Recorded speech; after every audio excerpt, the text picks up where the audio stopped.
Hey guys, and welcome back to this plant boutique. My name is Heather. This is my channel where I talk about all the plant related things. In today's video, I will be showing you guys my calatheas. Every single one of them. I have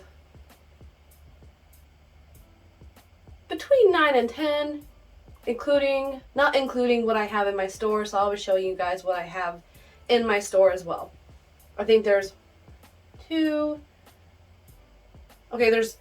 types of calatheas in here, but there's multiple babies. So I will show you the two I have in here and all the other ones. This place right here is now my little office slash store. I got a new couch. I'm pretty excited about it. Super soft, super blue.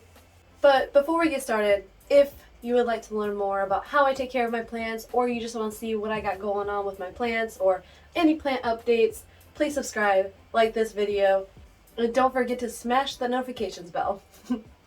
It really does help my YouTube algorithm, and I really appreciate it. So let's get started.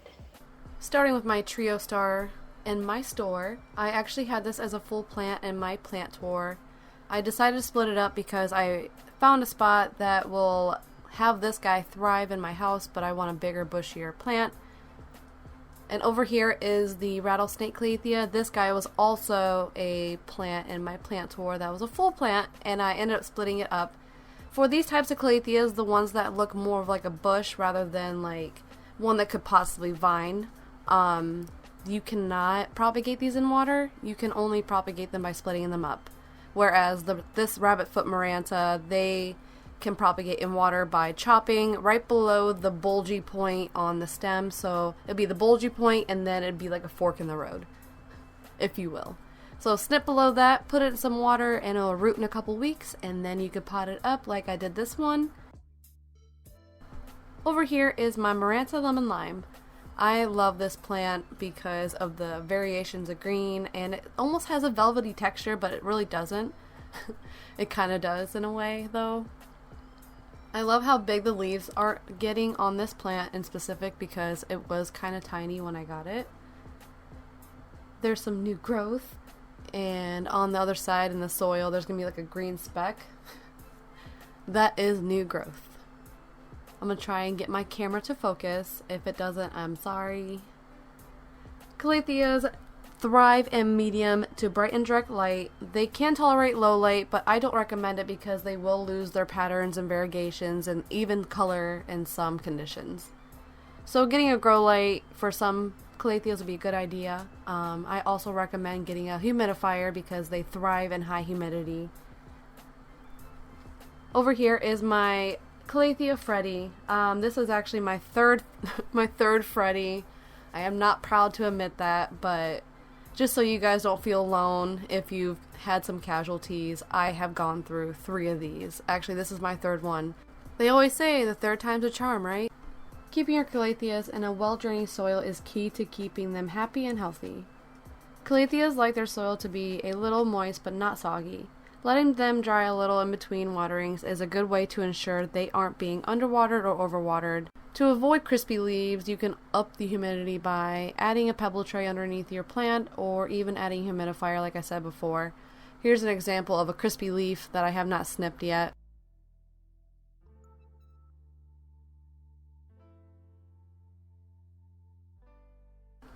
Here's my Calathea ornata.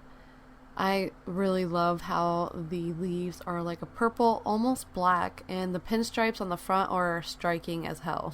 Sorry, but yeah. There's even a variation that's called the, it's almost all white, like pinstripes. I'm not sure what the variation of that one is, but I've seen it before on other YouTube channels. But anyway, if you know what I'm talking about, if you could put it in the comments below, that'd be fantastic.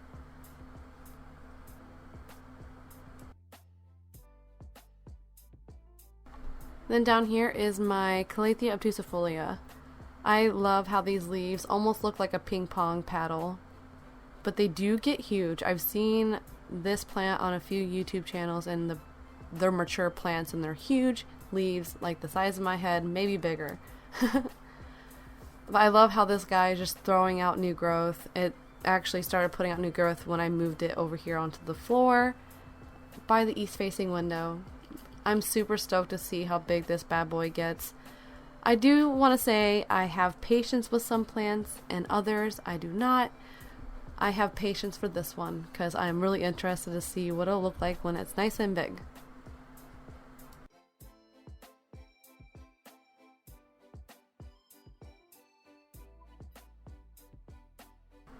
Then over here is my Calathea Beauty Star. It has some similarities to the Calathea ornata, but this one has more of like a teardrop leaf rather than like an ovally, like paddle shaped leaf. Here, I'll show you. I love looking at them side by side because they are similar in ways but totally different. It has the same purple underneath the leaf as the ornata, but beautiful, beautiful, beautiful. Right here is my Calathea setosa. I love this plant because it's a prayer plant. It's in the prayer plant family, and I cannot believe how many plants are in this family. They all do the same thing. They go up, they go down with the sun, and it's just beautiful.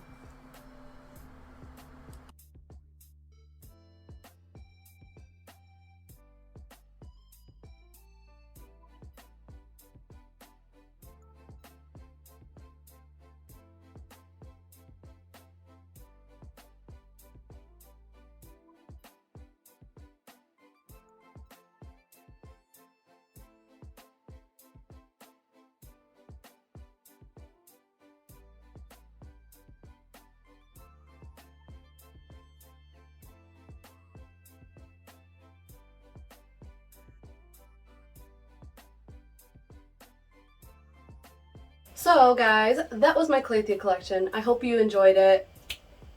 So why did I choose Calatheas to be a part of my fam bam? Well, I really didn't choose them. They kind of chose me. I just found one and collected a bunch more. I've also had a few casualties on the way, so everybody who starts plants isn't just going to have a green thumb right off the bat. I went through a lot of Calatheas before this round. So don't lose hope if your Calathea is not surviving. Just give them some TLC. See if they like some humidity, if they want a little bit less light, or they want new soil. Calatheas can be drama queens, but nonetheless, they are super unique. I love the fact that their leaves go up during during the nighttime and go back down to flat position like this during the day. See? Sorry, I just noticed a new leaf on my ficus, so my bad, y'all. Anyway, lost my train of thought, but Calatheas. Calatheas are beautiful, unique. I absolutely love them, but I do not recommend them as a beginner plant because they are drama queens. Just keep that in mind when you're shopping around. I'm not saying if you're a beginner not to get Calatheas. No, no, no. I'm saying if you get one, just do extra research and make sure like you have the proper lighting for your Calathea and the proper environment at that. So just keep on keeping on with the research. And please remember to subscribe, hit that thumbs up, and smash the notifications bell. It really, really does help my channel get out there, and you guys are awesome for doing it and supporting me. I absolutely love y'all. Thank you again. On that note, love your plants. Don't let them stress you out. Happy planting.